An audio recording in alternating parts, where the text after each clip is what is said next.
Well, when you see a large black top hat, what famous president comes to mind? Well, like many Americans, that iconic item sitting atop President Lincoln's head conjures up both history and tragedy. And as Patricia Villone reports, a very solemn anniversary brings that top hat and other items back to life. Lincoln influenced us in so many ways, and at the end of the Civil War, our country had been torn apart, and finally, there was the potential of reconciliation coming back together, and then he was gunned down. Next Tuesday, April 14th, marks the 150th anniversary of the fatal shooting of Abraham Lincoln at Ford's Theater. The stories and relics that remain are a tangible reminder of the president's last days. We have a wonderful ensemble of things that Lincoln was wearing that night. His overcoat, his top hat. We have the contents of his pockets on display. We have some of his cufflinks.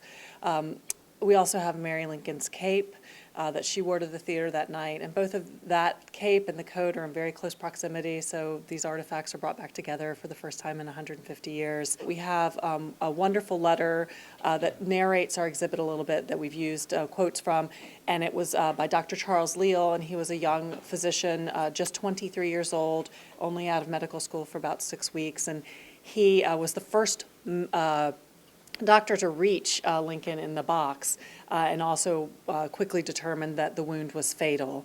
The small exhibit houses memorabilia from that fateful time period, including Lincoln's top hat, which he last donned on the night of his assassination.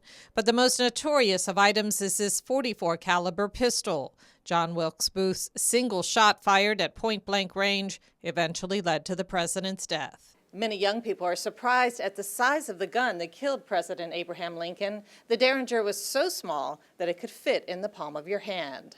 Patrick Pierce says starting on the 14th of April for 36 straight hours, there will be a series of events honoring Lincoln's legacy. This includes panel discussions on both days. The first day focusing on the legacy of Lincoln and Mandela. The second day looking at how we explore mourning in America. Throughout both days, there are theater tours of the Peterson House, so you can go inside. We're allowing unprecedented access, so you can actually be inside the theater or the Peterson House during the overnight hours, which we never do. On the street, we have historical accounts being interpreted by first-person interpreters, and what these are actual men's and women's words from 150 years ago. And this exhibit attempts to tackle the question, how can one man change the course of history? This man is just incredibly relevant in so many ways. I think that we almost put him at, martyr status at times. We beatify him, but then at the same time, he was this very human man dealing with extraordinary situations and extraordinary issues and ultimately handling them with an amazing amount of grace. From Ford's Theater in the District, Patricia Villone, CTV News.